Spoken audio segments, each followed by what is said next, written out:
Welcome back to 9/11 TruthCraft. This is episode 3, where we take our first close look at the Twin Towers. This video series is for people who want to know what really happened on 9/11. In real life, I have 2 dogs, Helen and Paris, so I decided to make a couple of dogs for this map. Here we go, Helen and Paris. In real life, I used to live at 75 West Street, so when I made this map, this is where I decided to locate my home base. Now, I haven't finished this building either, and I have a dirt staircase downwards, but the reality is that I used to live about 2 blocks from the World Trade Center. Today, I'm going to try to focus on the Twin Towers. Wikipedia has a good article about the construction of the World Trade Center. Reading from that, the construction of the World Trade Center was conceived as an urban renewal project, spearheaded by David Rockefeller to help revitalize Lower Manhattan. The project was developed by the Port Authority of New York and New Jersey, which hired architect Minoru Yamasaki, who came up with a specific idea for Twin Towers. After extensive negotiations, the New York and New York State governments, which oversee the Port Authority, agreed to support the World Trade Center project at the Radio Row site on the Lower West Side of Manhattan.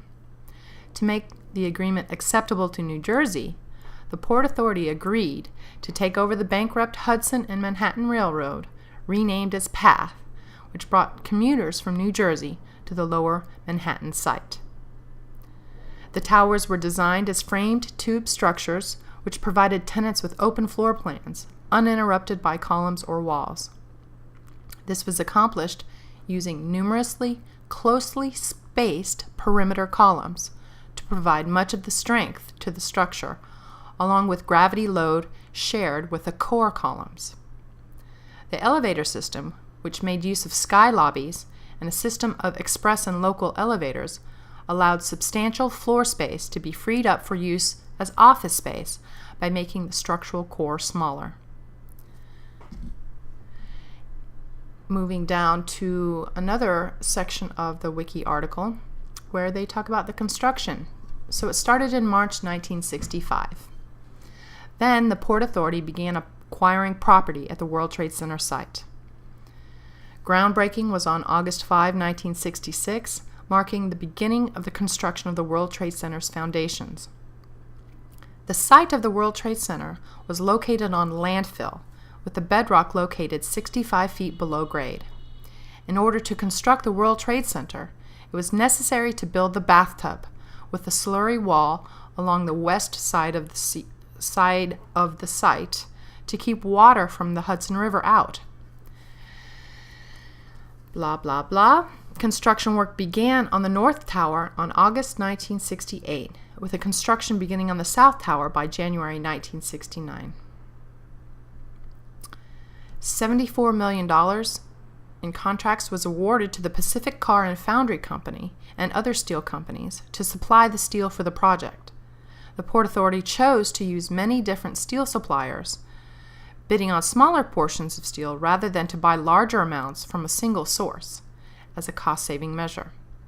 One of the popular conspiracy theories about the World Trade Center disaster is that somehow the steel used to construct the building was faulty.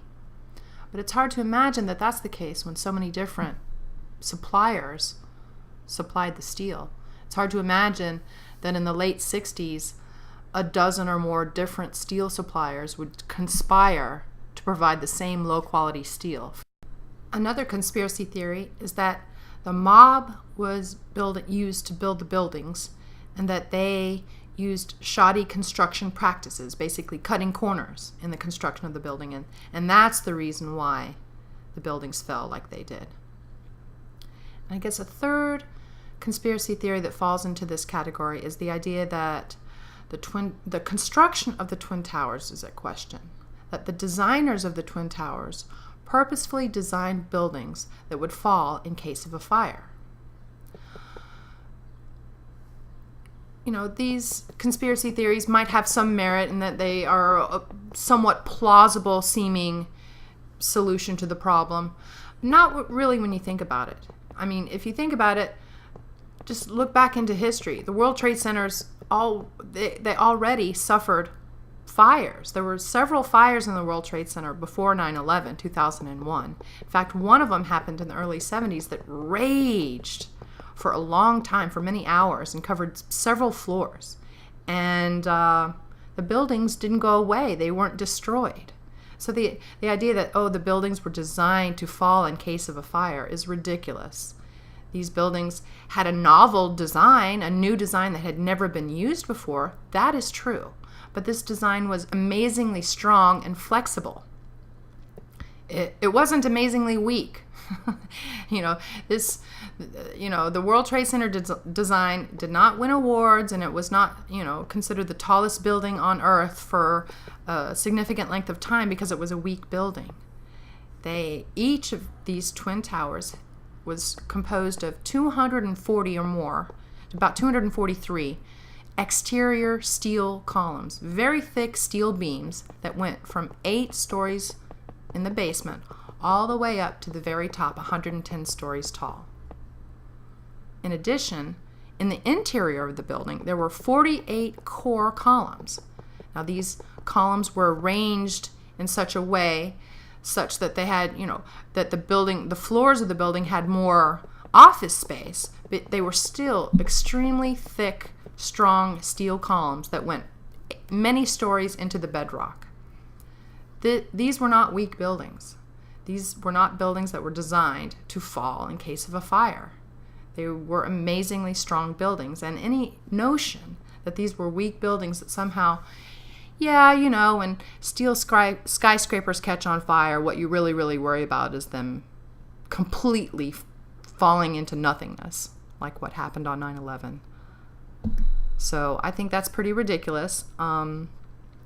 If you think it's a plausible explanation, well, maybe this video series isn't for you. But if you're willing to consider that there must be some explanation for the destruction of the World Trade Center that isn't commonly known about, then maybe this video series can answer some questions you've had. As always, I'd like to thank you for watching 9/11 TruthCraft.